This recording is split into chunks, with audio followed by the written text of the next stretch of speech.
Welcome to Jeet middle class. Dear छात्रों, finally आपके लिए यहाँ पर परीक्षा पूर्व अभ्यास प्रश्न पत्र यानी प्री बोर्ड 2023-24 का कक्षा 9वीं का सेट वी का विषय हिंदी का देखिए हम आपके लिए यूट्यूब पर सबसे आपका पहले पूरा क्वेश्चन पेपर और विद देखिए आपका इसका सोल्यूशन लेके आ चुके हैं। तो देखिए पूरे के पूरे क्वेश्चन आपके यहाँ पे देखने को मिल जाएंगे। तो पेपर तो आपके पास ऑलरेडी आपको आ जाएगा, ठीक है। और देखिए अभी आपका सेट ए का चल रहा है, लेकिन मैं आपको देखिए सेट ए के आंसर मैंने आपको प्रोवाइड कर दिया है। कक्षा 9वीं का हर एक विषय का मैंने आंसर आपको दे दिया है। अब बारी है भैया आपका यहाँ पे देखिए सेट वी का। तो चलिए पूरे आपके 23 क्वेश्चन के आंसर आपको इस वीडियो प्रोवाइड कराते हैं। देखिए सबसे पहले अगर देखा जाए तो आपका पेपर देखिए पूरे 75 में से 75 नंबर दिलाने की मैं गारंटी लेता हूँ। पहला क्वेश्चन देखिए क्या लिखा है, हिंदी साहित्य का सर्वाधिक लोकप्रिय महाकाव्य क्या है। अब देखिए ऑप्शन आपके 4 दिए गए हैं, इनमें आपका जो आंसर आपका हो जाएगा द नंबर आपको रामचरितमानस करना है। क्वेश्चन देखिए दूसरा, मेघाय किसकी रचना है, महादेवी वर्मा, सर्वेश्वर दयाल, सुमित्रा नंद पंत या फिर राजेश जोशी। तो देखिए सिंपल सा आपको आंसर जो है यहाँ पे आपको कर देना है। देखिए क्या होगा आंसर, सर्वेश्वर दयाल सक्सेना। इसके बाद देखिए क्वेश्चन आपका तीसरा आता है, कामायनी है महाकाव्य, खंड काव्य, मुक्तक काव्य या फिर देखिए आपका दृश्य काव्य। तो देखिए तीसरा का आपको जो आंसर है ना, यहाँ पे इसका आंसर आपको देखिए महाकाव्य कर देना है। और कांजी हाउस का चौकीदार लालटेन लेकर आता था क्या करने, खाना देने, पानी देने, मारने या फिर देखिए आपको द आंसर आपको हाजिरी लेने कर देना है। इसके बाद देखिए पांचवा, समास के प्रकार हैं 2, 3, 6 या फिर आपका 4। तो देखिए समास के आपके इसमें आपके 6 प्रकार होते हैं, आप इसमें आंसर करिए। और देखिए इस जल प्रलय में पाठ की विधा क्या है, कहानी है, रिपोर्टाज है, उपन्यास या फिर आपका नाटक। तो देखिए छठे का आपको जो आंसर है ना, यहाँ पे आपको देखिए रिपोर्टाज करना है। और इसके बाद देखिए दिया गया है कैदी और कोयल दोनों ही डैश डैश देश के आपके देखिए क्या है इसे बताना है। तो देखिए आपका गुलाम देश के वासी है, ठीक है। इसके बाद छंद के अंतिम वर्णों की आवृत्ति क्या कहलाती है, तो आपका देखिए कहलाता है आपका यहाँ पे तुक कहलाएगा, ठीक है। आप इसमें तुक लिख दीजिएगा। और देखिए अगर आपको समझ में नहीं आ रहा तो आपको मैं आंसर इसमें लिख देता हूँ, गुलाम और आपका यहाँ पे हो जाएगा तुक, ठीक है। ये आंसर मिल गया आपको। इसके बाद देखिए करुण रस का स्थायी भाव क्या है, तो आपका देखिए इसमें आपका शोक हो जाएगा, तो आप इसमें आंसर शोक कर दीजिएगा। इसके बाद देखिए यहाँ पे दिया है लेखिका महादेवी के बाबा फारसी और किसके जानकार थे, तो आपका देखिए इसमें आपको यहाँ पे लिख देना है उर्दू, तो आप इसमें उर्दू कर दीजिएगा। इसके बाद देख लीजिए यहाँ पे दिया गया है अन्य भाषाओं के संपर्क के कारण हिंदी में आने वाले शब्द कहलाते हैं, तो आपको देखिए इसमें विदेशी लिखना है आंसर। और इसके बाद देखिए यहाँ पे क्वेश्चन दिया गया है, रीढ़ की हड्डी किस विधा में लिखी गई है, तो आपका ये हो जाएगा एकांकी, ठीक है। सिंपल सा आंसर आपको करना है। और अगर वीडियो अच्छी लगी हो, हमारी मेहनत आपको लग रहा है कि सर ने सबसे पहले आंसर दिया है और मेहनत किया है, तो दिल से वीडियो हमारे चैनल को सब्सक्राइब कीजिए। तो चलिए फटाफट हमारे चैनल को दिल से सब्सक्राइब करिए, क्योंकि आप भैया यहाँ पे प्री बोर्ड के पेपर में टॉपर्स बनने वाले हैं। चलते हैं आपके देखिए आगे क्वेश्चन देखिए आपको यहाँ पे मिल जाएंगे। यहाँ पे देखिए आपको सत्य असत्य वाले क्वेश्चन। अब देखिए क्वेश्चन में क्या दिया गया है, देखिए लिखा है यहाँ पे सत्य असत्य लिखना है। सुमित्रा नंद पंत क्या आपके प्रकृति प्रेमी है, तो देखिए बिल्कुल आपका इसमें आंसर आपको सत्य लिख देना है, ठीक है। आपको सत्य लिख दीजिए इसमें। इसके बाद देखिए खंड काव्य की कथा वस्तु क्या आपकी विस्तृत होती है, तो अगर मैं इसके आंसर की बात करूं तो देखिए बिल्कुल आपका यहाँ पे जो है खंड काव्य का आपका सीमित होता है भैया। देखिए आपको इसमें आंसर भी आपको मिल जाएगा। देखिए अगर आप इसमें देखेंगे, चलिए छोड़िए इसमें, मैं आपको डायरेक्टली आपको दिखा दे रहा हूँ। यहाँ पर आपको जो आंसर इसमें आपको लिख देना है असत्य, ठीक है। इसके बाद देख लीजिए यहाँ पर आपको असत्य लिखना है। और डांडे तिब्बत की सबसे खतरे की जगह है, आपका ये सत्य हो जाएगा बिल्कुल। और इसके बाद देखिए नाटक गद्य की आपका गौड़ विधा है, भाई नाटक आपका जो गद्य का है ना प्रमुख विधा है, तो आपको इसे देखिए असत्य करना है, ठीक है। इसके बाद देख लीजिए यहाँ पे क्या दिया गया है, मोटाई शब्द में क्या आपका ई प्रत्यय है, भाई ई प्रत्यय नहीं है आपका। देखिए मोटा धन आपका आई है, तो आई प्रत्यय है, इसलिए आपका यहाँ पे असत्य हो जाएगा, क्योंकि आपका इसमें क्या दिया गया है, इसमें तो आपको बात बोल रहा है कि आपका ई है। नानी के मन में क्या देश के आज़ादी के प्रति जुनून था, बिल्कुल आपका सत्य हो जाएगा। और इसके बाद देखिए यहाँ पे दिया गया है सही जोड़ी वाले क्वेश्चन, तो देख लीजिए क्या दिया है, कबीरदास। तो देखिए कबीरदास आपके जो है ना, तो आपको सिंपल सा आपको इसमें लिख देना है, क्या करते थे ये यहाँ पे आडंबर का वाह आडंबर का विरोध करते थे। उपमा अलंकार के अंक कितने होते हैं, तो देखिए आपके इसके 4 अंक होते हैं, ठीक है, 6 नंबर मिला दीजिएगा। और अश्रु का तद्भव क्या होगा, तो आपका देखिए इसका आपका आंसू हो जाएगा। और ये रहा आपका इसका ना, ठीक है ना, ये आपको इसका है, ये देखिए, ठीक। हरिशंकर परसाई क्या देखिए, तो आपका इनका देखिए हरिशंकर परसाई का आपका जो हो जाएगा, ये आपका हो जाएगा अंगा नंबर प्रेमचंद के फटे जूते इन्होंने लिखा था। और नैतिक का विलोम क्या हो जाएगा, देखिए आपका अनैतिक होगा, तो इसको मिला दीजिएगा देखिए आपको यहाँ पे इसमें। और विभीषिका क्या हो जाएगा, देखिए आपका हो जाएगा आपका यहाँ पे, आप इसको मिला दीजिए भयंकरता में। ठीक है, तो ये रहा आपका देखिए आपका सही जोड़ी। और इसके बाद आपको जो है यहाँ पर देखिए आपका क्वेश्चन 5वां दिया है, निम्नलिखित प्रश्नों के उत्तर आपको एक वाक्य में लिखना है।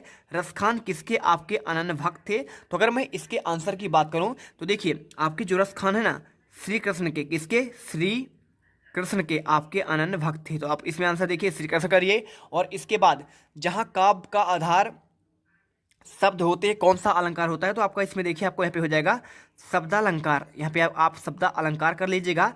इसके बाद देखिए यहाँ पे क्वेश्चन क्या दिया है, सलीम अली को किस नाम से जाना जाता है, तो बर्ड मैन ऑफ इंडिया। ठीक है, बर्ड मैन ऑफ इंडिया, ये आपको आंसर लिखना है। बिल्कुल देखिए आपको सिंपल तरीके से इसी प्रकार आंसर लिखेंगे तभी आप टॉपर बनेंगे। इसके बाद देखिए यहाँ पे आपको दिया गया है, किसी कार्य का करने और होने का बोध कराने वाले शब्द क्या होते हैं, तो आपको ये होते हैं क्रिया। ठीक है, तो आपको क्रिया लिखना है। इसके बाद देखिए इस जल में प्रलय पाठ में सन 1967 की बाढ़ में किस नदी का पानी राजेंद्र नगर में घुस गया था, तो देखिए आपको आंसर करना है पुनपुन नदी। ठीक है, पुन और आपको लिख देना है नदी। ठीक है, ये रहा आपका आंसर।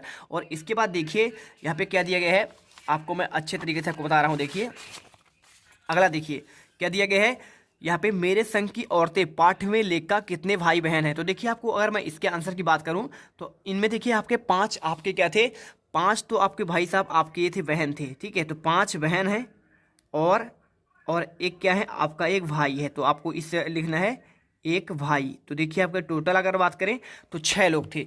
और इसके बाद देखिए यहाँ पे भाई बहन की पूछ रहा है, तो आप जितना पूछे आपको उतना आप आंसर दीजिए। इसके बाद देखिए भक्ति काल को स्वर्ण युग क्यों कहा गया है, तो चलिए आपको आंसर देते हैं। देखिए ये रहा आपका जो है भक्ति काल को स्वर्णयुग क्यों कहा जाता है, तो इसका आंसर देखिए बहुत ही बेहतरीन तरीके से मैं आपको जो है यहाँ पर दे रहा हूँ। देखिए ये रहा आपके इन क्वेश्चन के आंसर। देखिए अगर आपने इनका आंसर एक बार नहीं देखा है ना, तो आप एक बार इसमें देखिए अच्छे से देख सकते हैं। ये देखिए सभी के आंसर मैंने आपको जो है यहाँ पर आपको लगा दिए हैं, तो आप इन्हें अच्छे तरीके से देख सकते हैं। देख लीजिए पूरे आंसर आपको दिए गए हैं, कोई दिक्कत नहीं। हम आपको पहले इसका आंसर दिखाते हैं। देखिए आपको उत्तर मिल गया, भक्तिकालीन साहित्य अपने पूर्ववर्ती परवर्ती काल के साहित्य के निसंदेह उत्तम है। आधुनिक काल का व्यापक और वैविध्य पूर्ण साहित्य अनुभूति की गहनता भाव प्रवाह की दृष्टि से भक्तिकालीन साहित्य के समकक्ष नहीं है। और इसी विशेषता को देखते हुए विद्वानों ने भक्ति काल को देखिए हिंदी का साहित्य का स्वर्णयुग कहा गया है। ये आंसर हो जाएगा। इसके बाद देखिए 6 नंबर अथवा का देखिए छायावाद के आपको कोई 2 विशेषता आपको लिखना है, तो देखिए इसका भी आंसर है, कोई दिक्कत नहीं है। देखिए आपको ये रहा इसका आंसर, आपका देखिए क्वेश्चन 6 का आंसर। तो आपका देखिए आपको इसमें लिखना है छायावाद की आपका विशेषता पहला व्यक्तिवाद की प्रधानता, आप इसे लिख दीजिए। और इसके बाद आप लिख दीजिए प्रकृति का मानवीकरण। देखिए आपको यहाँ पे दोनों विशेषता आपको मिल गए। अब इसके बाद क्वेश्चन देखिए आपका आता है 7वां, सर्वेश्वर दयाल या फिर आपका सुमित्रानंद पंत के भाव सौंदर्य की कोई आपको 2 विशेषता बतानी है। सिंपल सा आंसर है। देखिए आपको यहाँ पे सुमित्रानंदन पंत का आपको यहाँ पे 2 आपका विशेषता आपको मैं बता दे रहा हूँ। क्वेश्चन देखिए आपका ये रहा 7वां का, तो 7वीं का आंसर आप लिख दीजिए। देखिए आपको यहाँ पे ये मिल जाएगा ध्वन्यात्मकता। देखिए 2 ही पूछा गया है, तो पहला आपका देखिए ध्वन्यात्मकता और दूसरा आपका लाक्षणिकता।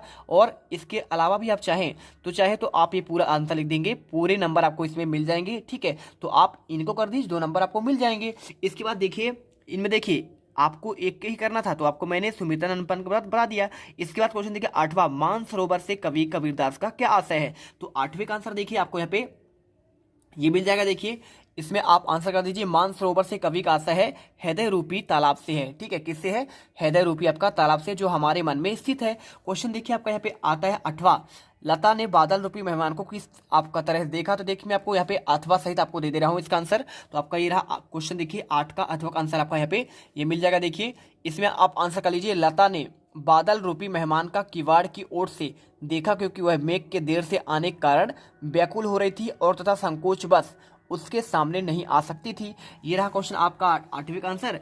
इसके बाद देखिए कोयल की कूक सुनकर कवि माखनलाल चतुर्वेदी की क्या प्रतिक्रिया थी। तो अगर मैं इसके आंसर की बात करूं तो देखिए आपका यहाँ पे आपका आंसर ये रहा। ठीक है, आप आंसर लिख दीजिए। देखिए आपको लिखना है इसमें, कोयल की कूक सुनकर कवि का ऐसा लगता है जैसे कोयल उसके लिए कोई संदेश लेकर आई है।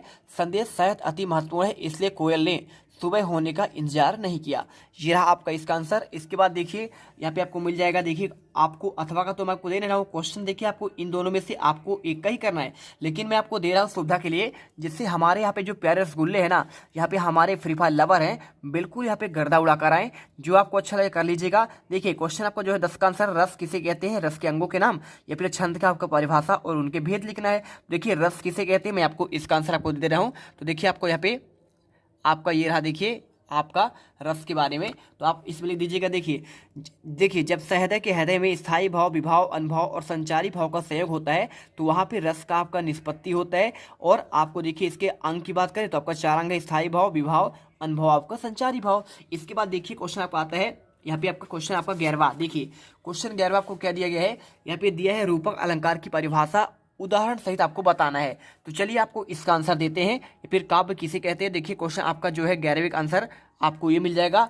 रूपक अलंकार के बारे में। तो जहां उपमेय में उपमान का भेद रहित आरोप प्रकट किया जाए वहां रूपक अलंकार होता है, और आपको देखिए ये उदाहरण आपको लिख देना है, ठीक है। चलिए इसके बाद देखिए आपका क्वेश्चन आता है 12वां, कहानी विधा का आपको संक्षिप्त परिचय देना है या फिर आपका एकांकी विधा का। तो देखिए आपको यहाँ पे आंसर आपको मिल जाएगा कहानी विधा का। तो इसका आंसर देखिए आप ये रहा, इसका आंसर आप अच्छे से स्क्रीनशॉट कर लीजिए, फिर वीडियो रोककर आप इसे आंसर लिख लीजिए, ठीक है। चलिए पूरा आंसर आपको ये करना है।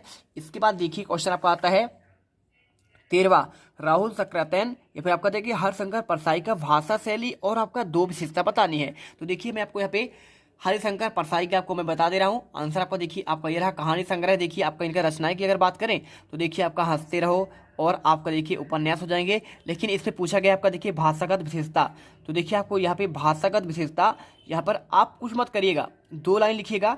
यहाँ पे ये लिख दीजिए कि देखिए इनकी रचनाओं में बोलचाल के शब्दों, तत्सम और आपका विदेशी शब्दों का प्रयोग हुआ है। पहला आपका लाइन ये हो जाएगा।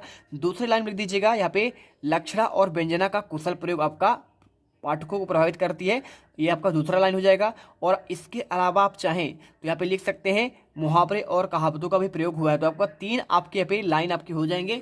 आपको इसमें देखिए 2 ही पूछा गया है, और भाषा शैली की आपकी पूछा गया है। देखिए तो भाषा शैली आपका देखिए आपको यहाँ पे ये दिया गया है, आपका इस प्रकार से आपको आंसर यहाँ पे लिखना है, ठीक है। तो इससे पूरा उतार लीजिएगा। इसके बाद चलते हैं आपके नेक्स्ट क्वेश्चन। देखिए यहाँ पे दिया है 2 बैलों की कथा पाठ में यहाँ पे माध्यम से कौन सी नीति मूलक का आपका बात उभर कर आता है। तो देखिए आपको 2 बैलों कथा के माध्यम से आपको जो है ना, आपको क्वेश्चन कौन सा देखिए आपका यहाँ पे 14 नंबर का है ना। तो 14 का आंसर देखिए आपको यहाँ पे जो आंसर लिखना है, इसके देखिए आपके अथवा वाला, तिब्बत यात्रा के दौरान लेखक राहुल सक्रातेन को किन कठिनाइयों का सामना करना पड़ा। तो इसका उत्तर देख लीजिए, कोई दिक्कत नहीं। देखिए उस समय भारतीयों को तिब्बत यात्रा की अनुमति नहीं थी और इसलिए उन्हें भिखमंगे के रूप में यात्रा करना पड़ी, और चोरों के डर से भिखमंगों को वहां के लोग ने घर में घुसने नहीं देते थे, और इसी कारण लेखक को भी ठहरने के स्थान को लेकर कठिनाई का सामना करना पड़ा। इसके बाद देखिए आपका आता है क्वेश्चन 15वां, महादेवी वर्मा उर्दू फारसी क्यों नहीं सीख पाई। तो इसका आंसर देख लीजिए, आपको आंसर है आपको ये मिल जाएगा।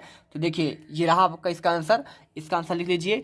ये देखिए पूरा आंसर आपको दिया गया है कि भाई साहब यहाँ पे क्यों नहीं सीख पाई थी, ठीक है। तो पूरा आंसर ये लिख दीजिएगा, क्योंकि देखिए जब उन्हें उर्दू पढ़ाने के लिए मौलवी साहब घर आते थे तो लेखिका चारपाई के नीचे छिप जाती थी। भाई जब छिप जाएगी तो कहाँ से सीख पाएगी। इसके बाद क्वेश्चन देखिए आपका आता है यहाँ पे 16वां, मुहावरे का आपको अर्थ करिए इन दोनों के, या फिर आपको निपात का आपको उत्तर देना है। तो देखिए आपको निपात का मैं आंसर आपको दे रहा हूँ।